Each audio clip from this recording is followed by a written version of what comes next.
Welcome to UPSC 5। Let's do it together. तो कैसे हैं दोस्तों आप लोग। आज फाइनली हम इंडियन पॉलिटी की जो लेक्चर सीरीज थी, मच अवेटेड लेक्चर सीरीज, वो हम स्टार्ट करने वाले हैं। ये लेक्चर्स पढ़ लिए तो कहीं और जाने की ज़रूरत नहीं है, कुछ और रेफर करने की ज़रूरत नहीं है।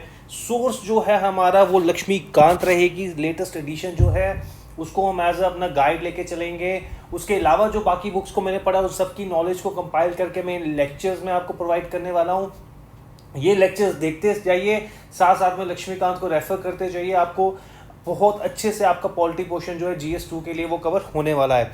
आज इस फर्स्ट लेक्चर में दोस्तों हम कवर करेंगे, एक थोड़ा सिलेबस के बारे में जानेंगे, रेफरेंस बुक स्ट्रैटेजी क्या होनी चाहिए और हिस्टोरिकल बैकग्राउंड। जो पहला चैप्टर है लक्ष्मीकांत बुक का, उसकी जो स्टार्टिंग है वो हम करेंगे कि ताकि हम एक पॉइंट तक पहुंच जाए। उसके बाद हम जो है रेगुलेटिंग एक्ट जितने भी हैं टाइम टू टाइम जो कंपनी रूल के अंदर हो या क्राउन रूल के अंदर हो, फिर वो हम नेक्स्ट लेक्चर में कवर करेंगे। एक बेस बना लेंगे पहले, जो कुछ कॉमन टर्म्स का हमें जानना ज़रूरी है कॉन्स्टिट्यूशन से पहले, तो आज वो इस लेक्चर में हम कवर करेंगे दोस्तों। तो as you know guys, I start my lecture with the quotation. तो आज की कोटेशन है, the expert in anything was once a beginner. तो अभी हम बिगनर हैं, इन्हीं लेक्चर्स के थ्रू हम एक्सपर्ट बनने की कोशिश करेंगे। तो चलिए स्टार्ट करते हैं दोस्तों। बात करते हैं सिलेबस की। जो इसको मैंने 4 पार्ट्स में सब डिवाइड कर सकता हूँ GS2 के सिलेबस को। पहला है इंडियन कॉन्स्टिट्यूशन, दूसरा है governance and the polity, third और फोर्थ हो गया social justice and the international relations. देखिए इंटरनेशनल रिलेशंस आपको पता है, ये हमें अलग से कवर करना। और जहाँ तक सोशल जस्टिस की बात है, इसके लिए आप रेफर कर सकते हैं करंट अफेयर्स की मैगजीन आती है which are specially social justice से रिलेटेड। आपकी एक अलग से सेपरेटली मैगजीन्स आती हैं, जैसे विजन IAS की आती हैं, वाजीराम की भी आती हैं, बड़ी इंस्टीट्यूट्स की आती हैं, जिसमें बताया होता है कि ये सारे करंट अफेयर्स सोशल जस्टिस से रिलेटेड हैं। और सोशल जस्टिस के लिए ऐसा आपको कोई भी बुक रेफर करने की जरूरत नहीं है, it is only through the current affairs. और इंटरनेशनल रिलेशंस की बात करूंगा, जहाँ पे इसके मैं अलग से लेक्चर सीरीज स्टार्ट करने वाला हूँ पॉलिटिकल साइंस के अंदर, वही आप रेफर कर सकते हैं। अब बात करते हैं गवर्नेंस इन द पॉलिटी की दोस्तों। यहाँ पे कहीं ना कहीं जो हमारे पार्लियामेंट और स्टेट लेजिस्लेचर की बात है, जिसमें स्ट्रक्चर फंक्शनिंग, हमें एक central government, parliament and the state legislature, जो हमारी स्टेट गवर्नमेंट्स हैं, उनके बारे में पढ़ना है। और जो उनकी फंक्शनिंग है, स्ट्रक्चर है, conduct of business, power privileges issue, जो उनकी पावर और प्रिविलेजेस के कारण आते हैं, वहाँ के एग्जीक्यूटिव जुडिशरी का क्या रोल है, ये सारी चीज़ें जो हमें पैरेलली कवर करनी है। और इसमें हमें करंट अफेयर्स भी साथ में अपने ऐड करने हैं दोस्तों, करंट अफेयर्स भी इसमें ऐड करने हैं। देखिए यहाँ पे प्रेशर ग्रुप्स है, प्रेशर ग्रुप बहुत इंपॉर्टेंट है इस समय। किसी भी अगर आपको सिविलाइज सोसाइटी का देखना है कि कितना अच्छा वो परफॉर्म करनी है, तो वहाँ पे प्रेशर ग्रुप्स को कितनी लिबर्टी मिली है, कितने राइट्स मिले हैं, वो आपको जानना ज़रूरी होता है। जितनी भी फॉर्मल इनफॉर्मल एसोसिएशंस हैं, उनका रोल कितना है पॉलिटी में। अभी जैसे किसान मूवमेंट चल रही है, तो वो फॉर्मल एसोसिएशन है, वहाँ पे इनफॉर्मल एसोसिएशंस भी हैं, उनका रोल क्या है shaping the politics of the country. और salient features of the people's representation act जो हम देखते हैं, जिसके थ्रू हमारे वेरियस जो पोजीशंस पे लोग हैं जो इलेक्ट होते हैं, तो किस तरह से होते हैं, पूरा पीपल्स रिप्रेजेंटेशन ऑफ एक्ट 1954 में पूरा डिटेल में दिया हुआ है वो। तो देखिए यहाँ पे मैं आपको बता दूं, अगर आपको एक्स्ट्रा मार्क्स स्कोर करने हैं GS2 में, आपको एक अपर हैंड या अपर एज चाहिए दोस्तों, तो यहाँ पे आपको एक चीज़ का ध्यान रखना होगा। जो मैं आपको ये लक्ष्मीकांत कवर करवाने वाला हूँ, इससे आपकी बेसिक नॉलेज बहुत अच्छी से हो जाएगी, आपको चीज़ों का टॉपिक के बारे में नॉलेज हो जाएगी। लेकिन अगर आपको एक्स्ट्रा मार्क्स गेन करने हैं तो आपको 3 चीज़ें उसमें ऐड करनी होगी दोस्तों। पहली चीज़ है, उसमें आपको लेटेस्ट एग्जाम्पल, जो करंट अफेयर है, लेटेस्ट एग्जाम्पल्स जो हैं वो ऐड करनी पड़ेंगी आपको अपने आंसर में। दूसरा है जजमेंट एंड इंटरप्रिटेशन, जो time to time supreme courts की रही हैं या जुडिशरी की रही है, टाइम टू टाइम मैं कह सकता हूँ, वो आपने अपने आंसर्स में डालना है, अपने आंसर्स को और रेलिवेंस देनी है। उसके थ्रू जितनी भी time to time re interpretations या इंटरप्रिटेशंस या जजमेंट रही हैं with related to particular topic, वो आपने अपने आंसर्स में यूज़ करना है with the latest examples. Plus यहाँ पे आपको एक लेटेस्ट एक यूज़ करनी है कमेंट्रीज। देखिए कुछ पॉलिटिकल स्कॉलर्स थे, उन्होंने टाइम टू टाइम हमारे इंडियन कॉन्स्टिट्यूशन को स्टडी किया है, तो उसमें उन्होंने हर एक टॉपिक से रिलेटेड अलग अलग अपनी कमेंट्रीज दी हैं। तो वो आपको अपनी, जैसे अर्नेस्ट बार्कर थे, उन्होंने काफ़ी नॉन इंडियन पॉलिटिकल स्कॉलर रहे हैं, वो थे ब्रिटिशर थे, लेकिन उन्होंने इंडिया के पॉलिटिक्स को अच्छे से स्टडी किया है और अपनी कमेंट्रीज दी हैं बहुत सारे टॉपिक्स पे, जो आप अपने आंसर में यूज़ कर सकते हैं। तो इन 3 चीज़ों को अगर आप अपने आंसर में फ्रेम करेंगे तो इससे आपकी रेलिवेंस आंसर की ज़्यादा बन जाती है। इसके अलावा एक और पॉइंट है जो मैं आपको बता दूं, आपको रिपोर्ट्स और जो वेरियस कमेटीज़ हैं, रिपोर्ट्स जो रहती हैं किसकी, जितनी भी कमेटीज़ हैं ऑफ वेरियस कमेटीज़, इसको आपको अपने आंसर में ऐड करना है। इनको आप कह सकते हैं कि as per the XYZ committee this has been recommended. तो ये चीज़ अब अपने आंसर में याद कर, अपने आंसर को आप इससे जब रेलिवेंट बना देंगे इसको यूज़ करके, तो आपको बहुत बहुत ज़्यादा अच्छे मार्क्स मिलने वाले हैं दोस्तों। ये 4-5 पॉइंट्स का आपको याद रखना है। इससे जो है अपने आंसर, जो GS2 के आंसर्स हैं, बच्चों की यही कंप्लेन रहती है कि GS2 में हम अच्छा स्कोर नहीं कर पा रहे हैं। तो आपको एक्स्ट्रा स्कोर करने के लिए GS2 में इन 4 पॉइंट्स का ध्यान रखना है। लेटेस्ट एग्जांपल्स कोट करनी है, judgement, interpretation and re interpretation of the supreme court, judiciary आपको वो डालनी है, commentaries by the various scholars, and you have to add the reports, recommendations of various committees. ये 4-5 चीज़ें अपने आंसर में अगर आप रखेंगे, मैं ये नहीं कह रहा हर आंसर में ये चारों चीज़ें होनी चाहिए, लेकिन इनमें से अगर 1 या 2 चीज़ भी अपने आंसर में आप ऐड कर लेंगे, तो पॉइंट्स को ऐड कर लेंगे, तो आप एक्स्ट्रा बहुत अच्छा स्कोर कर सकते हैं दोस्तों। उसके अलावा बात करें अगर ये गवर्नेंस एंड पॉलिटी की, यहाँ पे एक सेकंड ARC की जो रिपोर्ट है, एडमिनिस्ट्रेटिव रिफॉर्म कमेटी की जो रिपोर्ट रहती है सेकंड ARC, उसमें से भी हमें कुछ टॉपिक्स कवर करने पड़ेंगे और वो भी रिकमेंडेशंस डालनी पड़ेंगी, जैसे पंचायती राज से रिलेटेड हो, चाहे RTI से रिलेटेड हो, तो वो सब चीज़ें भी हमें एक्स्ट्रा स्कोर करने में हेल्प दोस्तों करेंगी।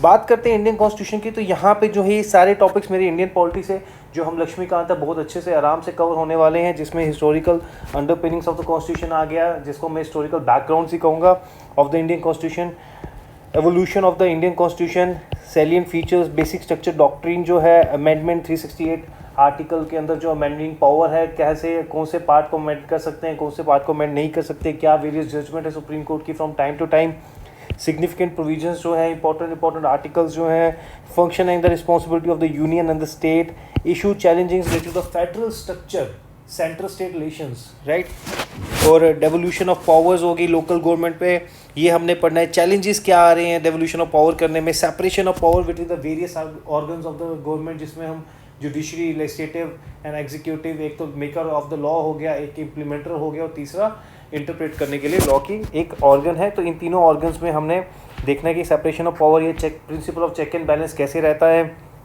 Dispute redressal mechanism and institutions जो है हमारे, and the comparison of the Indian constitution with the other constitution, जिसमें हम मेन जो पॉपुलर नेशंस हैं या जो टॉप जो पॉपुलर पॉलिटिकल सिस्टम एग्जिस्ट करते हैं, जैसे फ्रेंच हो गया, US हो गया, ब्रिटिश हो गया, तो इसमें कुछ कंट्रीज़ के साथ हम कंपैरिजन करेंगे, सारी कंट्रीज़ के साथ करने की ज़रूरत नहीं है।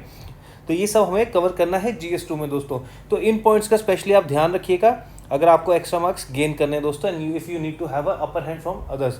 तो कॉन्स्टिट्यूशन की स्टडी हम स्टार्ट करने से पहले आपको पता होना चाहिए कॉन्स्टिट्यूशन होता क्या है दोस्तों, और कुछ बेसिक टर्म्स क्या होते हैं। देखिए, कॉन्स्टिट्यूशन जो होता है किसी भी नेशन का एक बेसिक फंडामेंटल लॉ होता है, जिससे आपकी जो गवर्नमेंट है उसकी प्रिंसिपल्स क्या हैं, गवर्निंग प्रिंसिपल्स क्या हैं, उसकी पावर्स क्या हैं, उसकी ड्यूटीज़ क्या हैं, उसकी लिमिटेशंस क्या हैं, वो सब एक कॉन्स्टिट्यूशन डिफाइन करता है। और साथ ही साथ लोगों की जो राइट्स है उसका सोर्स भी कौन होता है, उसका सोर्स भी कॉन्स्टिट्यूशन होता है।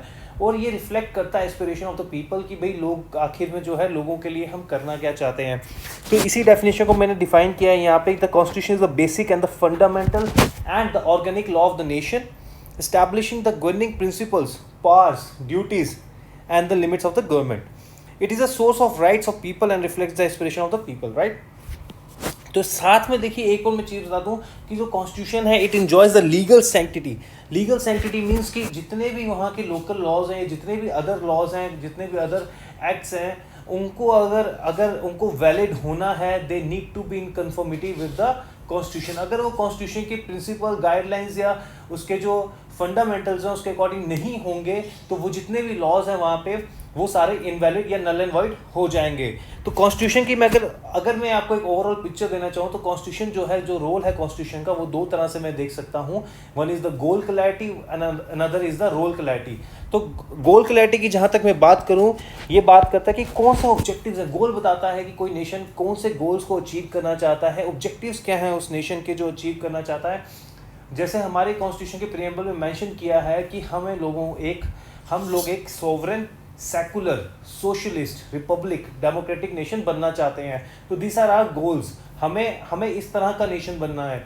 तो तो ये एक किस्म से कॉन्स्टिट्यूशन हमारा गोल क्लैरिटी देता है, साथ ही साथ ये रोल क्लैरिटी देता है। रोल क्लैरिटी मीन्स जितने भी डिफरेंट ऑर्गन्स हैं गवर्नमेंट के, उनके डिफरेंट जो प्रेसिडेंट की पोस्ट होगी, प्राइम मिनिस्टर की पोस्ट होगी, गवर्नर की पोस्ट होगी, चीफ मिनिस्टर की पोस्ट होगी, अटॉर्नी जनरल ऑफ इंडिया हो गया, जुडिशरी हो गया, जितने भी डिफरेंट ऑर्गन्स हैं, डिफरेंट पोजीशंस हैं गवर्नमेंट में, तो उनके रोल्स क्या हैं, उनकी पार्ट्स क्या हैं, उनके लिमिटेशंस क्या हैं, किस तरह से वो अपॉइंट होंगे।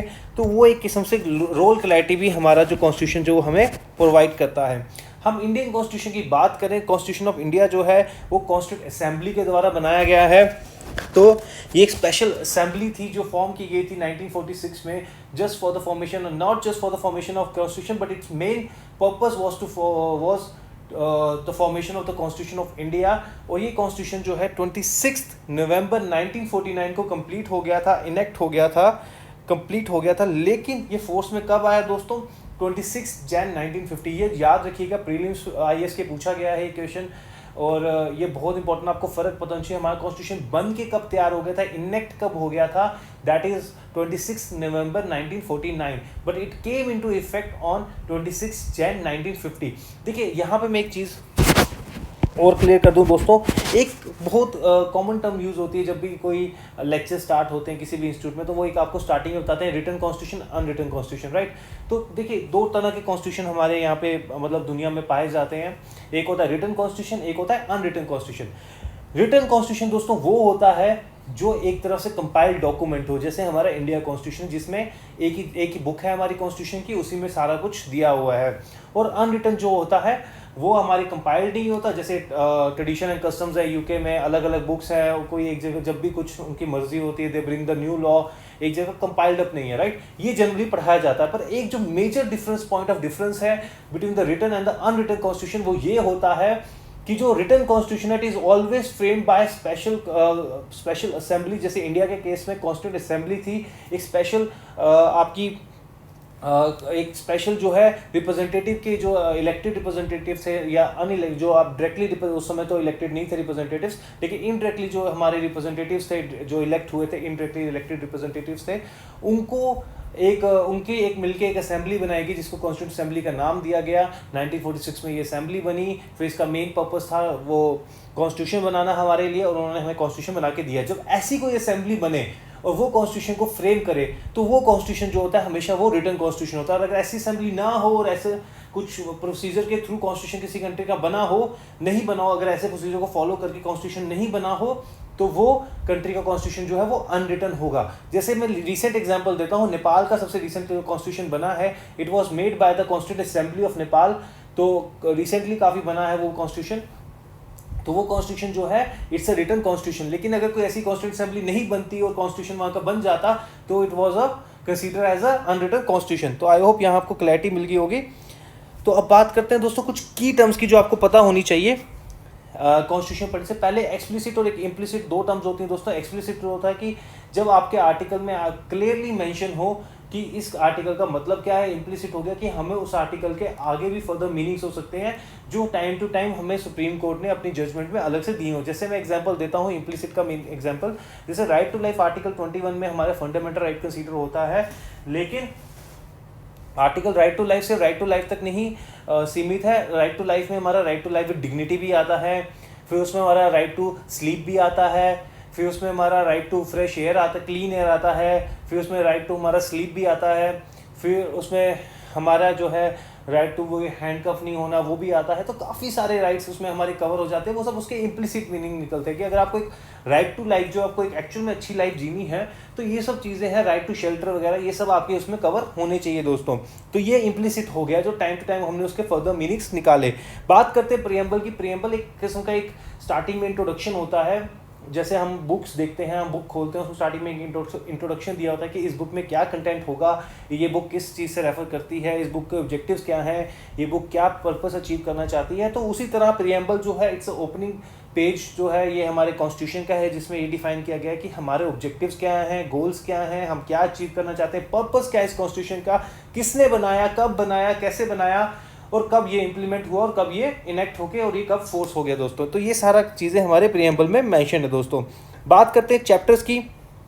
जिस तरह से हमारी बुक में डिफरेंट डिफरेंट सेक्शंस को डिफरेंट डिफरेंट चैप्टर्स में डिवाइड किया जाता है, वैसे ही कॉन्स्टिट्यूशन में अलग अलग चैप्टर्स में डिवाइड कर दिया गया है। चैप्टर 1, चैप्टर 2, चैप्टर 3, चैप्टर 4 करके ऐसे फर्दर डिवाइड कर दिया गया है हमारे कॉन्स्टिट्यूशन को, ताकि उसको ईजिली बाइफरकेट कर सके और ईजिली अंडरस्टैंडेबल हो सके। दोस्तों आर्टिकल्स की बात करेंगे, हर चैप्टर में एक अलग अलग आर्टिकल्स हैं दोस्तों। जैसे चैप्टर 1 में आ गया आर्टिकल 1, आर्टिकल 2, आर्टिकल 3, उसी तरह हमारे जैसे हम बात करेंगे फंडामेंटल राइट्स का जो चैप्टर है उसमें आर्टिकल 12 से 35 तक आ जाता है। तो अलग अलग जो हमारे चैप्टर्स हैं उसमें हमारे अलग अलग आर्टिकल्स दिए हुए हैं और अलग अलग आर्टिकल्स में अलग अलग मीनिंग्स हैं। उसमें पूरा बताया है कि इस आर्टिकल, जैसे एक चैप्टर हमारा सपोज करो फंडामेंटल राइट्स है, तो फंडामेंटल राइट्स में पूरा प्रोसेस हमें बताया कि कौन से आर्टिकल, जैसे आर्टिकल 14 है राइट टू इक्वलिटी, तो उसमें आगे फर्दर मीनिंग्स एक्सप्लेन किए हुए हैं आपको कि फंडामेंटल राइट्स आपके क्या होते हैं, किसको मिलेंगे, किसको नहीं मिलेंगे, किसके लिए एप्लीकेबल है, कौन से फंडामेंटल राइट्स हैं, तो इन आर्टिकल्स में आगे वो एक्सप्लेन होता है। दोस्तों बात करेंगे शेड्यूल्स के, देखिए आर्टिकल्स में हर एक चीज़ मेंशन नहीं हो सकती है, हर एक डिटेल नहीं दी हो सकती है, तो इसलिए आर्टिकल की जो फर्दर एक्सप्लेनेशंस हैं, जो लिस्ट है, जो उसके टेबल्स हैं, जो उसका फर्दर कंटेंट है, वो शेड्यूल्स में मेंशन किया होता है। जैसे शेड्यूल 7 है उसमें हमें दिया है कि हमारे यहाँ पे लैंग्वेजेस, जैसे कोई वर्ड यूज़ किया आर्टिकल में तो उसमें बताया कि कौन सी लैंग्वेजेस आती हैं। हमारे 7th शेड्यूल ऑफ जो इंडियन कॉन्स्टिट्यूशन है उसमें 22 लैंग्वेजेस दी हुई हैं। उसी तरह आर्टिकल शेड्यूल 1 में हमारी जो नंबर यूटीज़ है, स्टेट्स हैं, उन सबके नाम दिए हुए हैं। तो ये चीज़ें हमारे शेड्यूल्स जो हैं वो फर्दर एक्सप्लेन करते हैं हमारे आर्टिकल्स को और फर्दर उसकी टेबल या लिस्ट कर देते हैं जो उसमें कंटेंट होना चाहिए। दोस्तों फिर बात करते हैं अमेंडमेंट्स की। आर्टिकल 368 में इंडियन कॉन्स्टिट्यूशन में अमेंडिंग पावर मिलती है। अमेंडमेंट में क्या है? Amendment is any change in the constitution. जैसे आप कोई चेंज लाते हैं, आप कुछ पार्ट को डिलीट करते हैं, ऐड करते हैं, चेंज करते हैं, तो उसको हम अमेंडमेंट बोलते हैं इंडियन कॉन्स्टिट्यूशन में। और उसको चेंज करने के प्रॉपर प्रोसीजर है, डिपेंड करता है आप क्या चेंजेस लाना चाहते हैं। अगर कोई मेजर चेंज है तो आपको स्पेशल मेजोरिटी चाहिए, स्पेशल मेजोरिटी भी अलग टाइप की होती है। अगर आपको कोई स्मॉल चेंजेस लाएं तो उसकी सिंपल मेजोरिटी है। तो पूरा एक प्रोसीजर हमारे कॉन्स्टिट्यूशन में इसको एक्सप्लेन किया हुआ है। और एक्ट्स और बिल का आपको डिफरेंस जानना ज़रूरी है। दोस्तों मैंने अपने स्टूडेंट्स में देखा, उनको ये बेसिक डिफरेंस नहीं पता होता। देखिए बिल क्या होता है? बिल होता है जब कोई मेंबर ऑफ पार्लियामेंट जो होता है, जब कोई वो बिल है, जो कोई लॉ है या प्रपोज लॉ है, तो प्रपोज लेजिस्लेशन है जो वो है प्रपोज करता है और वो टेबल करता है कॉन्स्टिट्यूशन पार्लियामेंट में, तो उसको हम बिल बोलते हैं। जब वो लेकिन प्रॉपर प्रोसीजर से पास हो जाता है, तो उसको जब पास होके वो जब बिल पूरी तरह से प्रोसीजर फॉलो करके पास हो जाता है तो उसको हम एक्ट बोलते हैं। दोस्तों जब वो प्रपोज लेजिस्लेशन था तो तब वो बिल था, जब वो पास हो गया तो वो क्या बन गया दोस्तों? एक्ट बन गया। तो ये बेसिक चीज़ें आपको पता होना ज़रूरी है। अब हम बढ़ते हैं चैप्टर नंबर 1, हिस्टोरिकल बैकग्राउंड। दोस्तों ये चीज़ें आपको समझना बहुत ज़रूरी है। मैं एक पूरा बेस बना रहा हूँ, कैसे ब्रिटिशर्स आए, कहाँ कहाँ से उन्होंने शुरुआत की इंडिया में। फिर हम जो रेगुलेटिंग एक्ट्स हैं तो आपको बहुत अच्छे से समझ आएंगे। उससे पहले जो एक बेस हमें पता होना चाहिए वो अब मैं आगे बेस जानना आपके लिए बहुत ज़रूरी है। 31 दिसंबर 1600 को ब्रिटिश ईस्ट इंडिया कंपनी की फॉर्मेशन होती है। देखिए बहुत सी ईस्ट कंपनी थी, डच, पोर्चुगल ईस्ट कंपनीज भी थी, लेकिन 31 दिसंबर को ब्रिटिश ईस्ट इंडिया कंपनी की फॉर्मेशन होती है, जिसको रॉयल चार्टर मिलता है, एक्सक्लूसिव ट्रेडिंग राइट्स मिलते हैं बाय क्वीन एलिजाबेथ I, जिसको कहा जाता है कि सिर्फ तुम्हें ही हक है इंडिया ईस्ट में ट्रेड करने का। India and the east was refer to the China. तो यहाँ पे ये ट्रेड करते हैं, it's a joint stock company बनती है। कुछ वहाँ के आपको पता है 16th सेंचुरी या 15th सेंचुरी में जो था ब्रिटिश में इंडस्ट्रियलिज्म पीक पे था। तो इंडस्ट्रियलिज्म जो होता है वो कैपिटलिज्म की आइडियोलॉजी पे वर्क करता है। उनका एक ही मोटो होता है, to gain the profit, nothing else. तो प्रॉफिट के लिए उनको अपनी मार्केट बेस बढ़ाना था। अगर उनकी मार्केट बेस की डिमांड ज़्यादा बढ़ी चुकी थी तो उनको अपना जो है लेबर चाहिए थे, रिसोर्सेज चाहिए थे, राइट, उनको रॉ मटेरियल चाहिए था। तो उसके लिए वो क्या करते थे? अपनी कॉलोनीज बनाते थे दुनिया भर में। तो इसी प्रोसेस के थ्रू वो इंडिया में आते हैं। 1600 में ये फॉर्म हो जाती है। 1608 में वो फर्स्ट टाइम इंडिया में सूरत में आते हैं। तो यहाँ पे जो है वो आके अपना एक ट्रांजिट पॉइंट बनाते हैं सूरत को। तो यहाँ से वो ट्रेडिंग, प्योरली ट्रेडिंग पर्पस के लिए आते हैं, लेकिन आहिस्ता आहिस्ता हम देखें किस तरह से उनकी पॉलिटिकल एम्बिशियस जाग जाते हैं और वो किस तरह से इंडिया को अपनी कॉलोनी बना लेते हैं। तो ये जॉइंट स्टॉक कंपनी थी जिसको एक्सक्लूसिव राइट्स थे, ट्रेडिंग राइट्स थे ईस्ट इंडीज़ के साथ ट्रेड करने के, जिसमें इंडिया एंड द ईस्ट आता है। हम देखते हैं कंक्लूड होता है। 200+ एम्प्लॉयज़ की ऑर्गेनाइजेशन थी। 1608 में सर विलियम हॉकिंस जो थे फर्स्ट टाइम सूरत में पहुंचते हैं। वहाँ पे अपने ट्रांजिट पॉइंट बनाते हैं और कहते हैं यहाँ से हम ट्रेड क्या करेंगे इंडिया के साथ। 1610 में जो है वो पहली फैक्ट्री सेटअप करते हैं। कहाँ करते हैं? मछलीपट्टनम में, जो आज का आंध्र प्रदेश है, वहाँ पे ये फर्स्ट फैक्ट्री। ये बहुत लोगों को गलती लगती है कि सूरत में पहली फैक्ट्री बनाई गई थी। नो दोस्तों, पहली फैक्ट्री जो थी वो मछलीपट्टनम में बनाई गई थी, जो अभी का आंध्र प्रदेश है, वहाँ पे पहली फैक्ट्री लगाई गई थी। लेकिन वो फर्स्ट टाइम सूरत में आए थे। तो ये लोग ट्रेड किस में करते थे? मोस्टली ये इंडिको में ट्रेड करते थे, सिल्क में ट्रेड करते थे, टी में ट्रेड करते थे, ओपियम में ट्रेड करते थे, कॉटन में ट्रेड करते थे। इन सब चीज़ों में ट्रेड दोस्तों करते थे ये लोग। तो अब क्या होता है, हॉकिंस आते हैं इंडिया में 1608 में, राइट। तो उस समय की अगर मैं बात करूं, 1608 की जब मैं बात करता हूं, तो उस समय विलियम हॉकिंस जो हैं वो जहांगीर के पास जाते हैं, उनको बोलते हैं, 2 साल तक ये इनके कोर्ट में रहते हैं, उनको कन्विंस करने की कोशिश करते हैं कि हमें कुछ कंसेशंस दे दो ट्रेड में, हमें कस्टम ड्यूटीज़ वगैरह फ्री कर दो। लेकिन ऐसा कुछ नहीं होता है। जहांगीर कहते हैं कि नहीं, यू हैव टू पे द, मुगल एम्परर जो थे उस समय जहांगीर, तो वो कहते हैं यू हैव टू पे ऑल द टैक्सेस, ओके। तो ऐसा कुछ नहीं होता है। तो 1610 में फिर हमने देखा ये अपनी पहली फैक्ट्री लगा देते हैं 1610 में। अब 1612 एक बहुत इंपॉर्टेंट ईयर होता है। यहाँ पे 2 चीज़ें होती हैं। पहले एक बैटल ऑफ स्वाली होती है। देखो स्वाली जो है एक आज की सूरत जो है उसको रेफ़र किया जाता है। और इसी के बाद 1612 में ये लोग अपनी फैक्ट्री लगा देते हैं सूरत में। जो सेकंड फैक्ट्री है इनकी सूरत में, वो इस बैटल के बाद होती है। अब होता क्या दोस्तों, देखो जो ईस्ट इंडिया कंपनी की फोर्सेस हैं उसका और पोर्चुगल्स का एक वहाँ पे युद्ध होता है, एक वॉर होती है उनके बीच में। तो यहाँ पे क्या होता है, जब इनके बीच में देखिए वहाँ पे ना बहुत से यूरोपियन प्लेयर्स थे, पोर्चुगल्स थे, डच थे, ठीक है, जो अपने पहले ही यहाँ पे आ चुके थे और अपने इस सब कॉन्टिनेंट में अपनी जो है एक पकड़ बना चुके थे। लेकिन 1612 में बैटल ऑफ स्वैली होती है, जो कि आज सूरत में है स्वैली जगह। तो यहाँ पे कंपनी और पोर्चुगीज़ की लड़ाई होती है और इसमें दोस्तों ईस्ट इंडिया कंपनी जीत जाती है। और ईस्ट इंडिया कंपनी इसमें इमर्ज करती है as a paramount force in India. East India Company इसमें दोस्तों जीत जाती है, पोर्चुगल्स को हरा देती है। तो यहाँ से कहीं ना कहीं जो है ईस्ट इंडिया कंपनी का एक दबदबा बन जाता है, ईस्ट इंडिया कंपनी का एक नाम बन जाता है कि उन्होंने पोर्चुगीज़ को वॉर में हरा दिया। तो इसके बाद क्या होता है, 1612 में वो अपने एक मेनलैंड बेस बनाने की कोशिश करते हैं कि इंडिया में हमें एक बेस बनाना चाहिए, इंडिया में हमें और एक्सपैंड करना चाहिए, और एक नाम इमर्ज हो चुका है। तो इसी के लिए जो ब्रिटिश वहाँ का जो मोनार्क थे, उन्होंने सर थॉमस रॉय जो थे, बहुत अच्छे डिप्लोमेट थे, उनको भेजा इंडिया से जहांगीर से बात करने के लिए। कहा कि इनको कन्विंस करो, और इनको कन्विंस कर लेते हैं थॉमस रॉय जो है वहाँ के। जब ब्रिटिश किंग ने जो थे वहाँ उस समय ब्रिटिश किंग जेम्स थे, जेम्स वन, उन्होंने जहांगीर के कोर्ट में सर थॉमस रॉय को भेजते हैं और उनको कहा कि उनसे कुछ एक्सक्लूसिव राइट्स लेने की कोशिश करो, यहाँ पे कुछ फैक्ट्री लगाने की कोशिश, मतलब उनसे राइट्स लेने की कोशिश करो और उनसे परमिशन लो कि हम अपनी फैक्ट्री लगा सकें। फैक्ट्री इन द सेंस कि जैसे गोदाम टाइप होता है, अपने सी पोर्ट्स के पास एक बड़े से हम फैक्ट्री लगा दें जिसमें हम अपने सामान को स्टोर कर सकें। तो ये एक्सक्लूसिव ट्रेडिंग राइट्स जो है जहांगीर इनको दे देता है, क्योंकि यहाँ पे ईस्ट इंडिया कंपनी का एक नाम बन चुका है। यहाँ पे फैक्ट्री सेटअप कर दी जाती है सूरत में। स्लोली जो है कंपनी जो है बाकी यूरोपियन प्लेस को डोमिनेट कर देती है और अपना दबदबा बना देती है, डच पोर्चुगल्स को ओवर पावर कर देती है यहाँ पे। फिर 1717 में फारूक सियार जो है मुगल एम्परर थे उस समय, वो कम्प्लीटली वेव ऑफ कर देते हैं custom duty for the trade off the company. जितनी भी कस्टम ड्यूटीज उनको देनी होती थी मुगल एम्परर्स को। देखिए कैसे आहिस्ता आहिस्ता 1617 सेंचुरी 100 ईयर्स में उन्होंने अपने आप को ग्रो किया।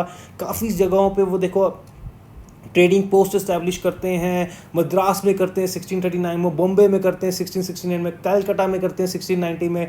तो बहुत सी जगहों में, अलग अलग जगहों पे, जैसे जो मैं आपको बता रहा हूँ, जैसे मद्रास है, राइट, बॉम्बे है। देखिए एक चीज़ का ध्यान रखिएगा, जब अपना आप आंसर लिख रहे होंगे एग्जाम में, तो जब हम हिस्ट्री में बात कर रहे होंगे या पुरानी बात करेंगे, तो वहाँ पे मद्रास, बॉम्बे और कलकत्ता ही यूज़ करेंगे, कोलकाता, मुंबई यूज़ नहीं करेंगे हम, ठीक है। इस चीज़ का आप लोगों को दोस्तों ध्यान रखना है।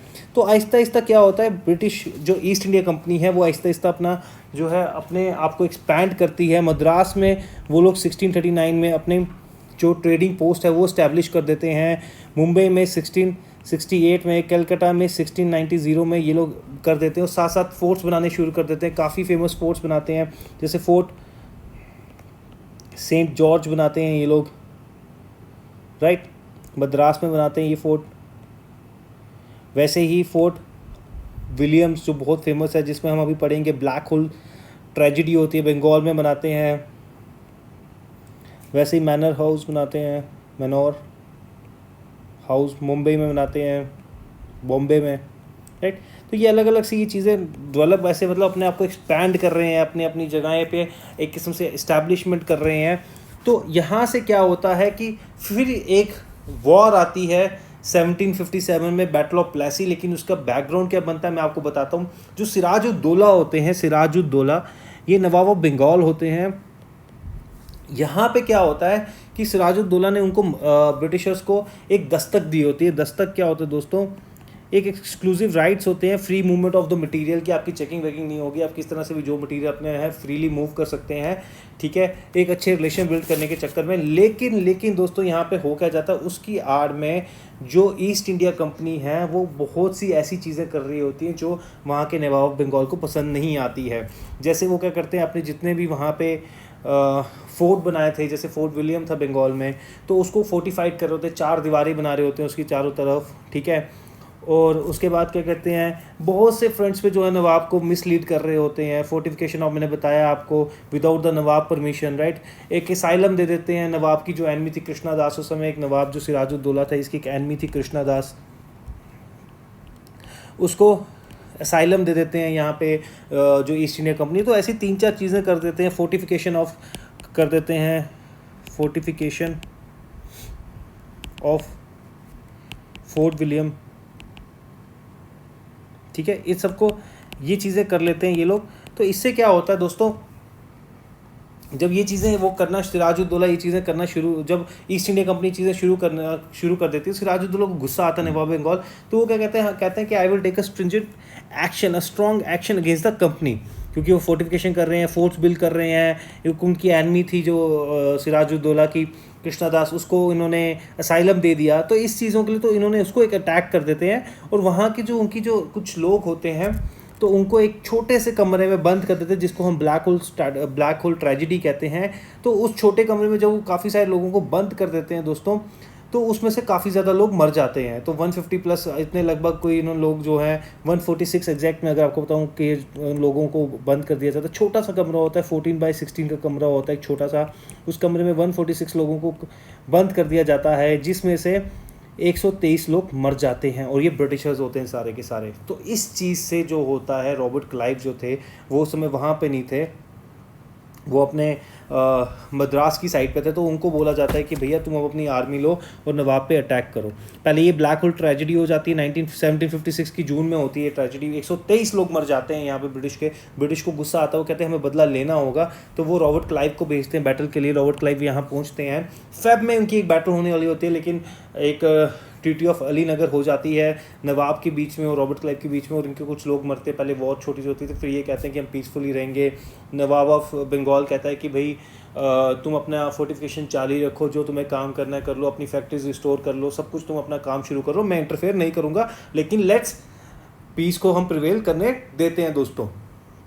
फिर यहाँ पे क्या होता है कि जो नवाब बंगाल सिराजुद्दौला, उसके वहीं पे लोगों में जो है बगावत शुरू हो जाती है। वो कहते हैं कि ये झुक गए ब्रिटिश ईस्ट इंडिया कंपनी के सामने।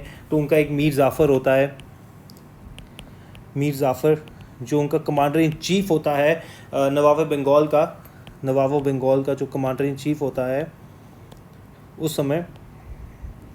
तो इसके कहीं ना कहीं जो है डिफरेंसेस डेवलप हो जाते हैं सिराजुद्दौला के साथ, समझ रहे हो आप लोग। तो ये चीज़ कहीं ना कहीं रॉबर्ट क्लाइव को पता चल जाती है। फिर रॉबर्ट क्लाइव क्या करते हैं, इसको ब्राइब करते हैं, पैसा खिलाते हैं और कहते हैं कि भाई तुझे हम नवाब ऑफ बंगाल बना देंगे, तू हमारा साथ दे दे। फिर जून में बैटल ऑफ प्लासी होती है। इवन दो सिराजुद्दौला के पास 50,000 की आर्मी थी दोस्तों, 50,000 की, और रॉबर्ट क्लाइव के सिर्फ 3,000 की आर्मी थी। इसकी साइड फ्रेंच एलाइज थे, फ्रेंच की आर्मी भी थी, तब भी रॉबर्ट क्लाइव जो है 30,000 लोगों के साथ भी बैटल जीत जाता है। सोचिए, जीत जाता है क्योंकि उसने इसको मीर जाफ़र को ब्राइब कर दिया था। मीर जाफ़र वहाँ पे सिराजुद्दौला का साथ छोड़ देता है, तो पूरा पासा पड़ जाता है। तो फिर ये जीत जाते हैं Robert Clive, East India Company जीत जाती है बैटल।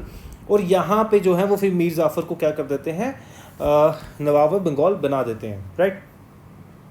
तो अब यहाँ तक तो सब कुछ ठीक था। यहाँ पे देखिए ब्रिटिशर्स ने कितना दिमाग से खेल के, ये मैं क्यों बता रहा हूँ आपको इंडियन पॉलिटी में, आप यहाँ से बेस समझिए कि किस तरह से उन्होंने अपना एक दबदबा बनाने की कोशिश की और किस तरह से उन्होंने चालाकी से करके एक अपना अपना मतलब इंडिया में एक नाम बना लिया ईस्ट इंडिया कंपनी में। जो कंपनी अभी तक सिर्फ एक ट्रेडिंग कंपनी की तरफ में आई थी, वो किस तरह से वॉर लड़ रही है यहाँ पे, अपना टेरिटोरियल पावर बन चुकी है। फिर बैटल ऑफ बक्सर लड़ी जाती है जिसमें इंग्लिश फोर्सेस थी, जिसमें हेक्टर मुनरो थे और दूसरी तरफ 3 लोग थे, मुगल एम्पर थे शाह आलम, फिर यहाँ पे नवाब ऑफ बंगाल मीर कासिम होते हैं, नवाब ऑफ अवध थे शुजा उद्दौला।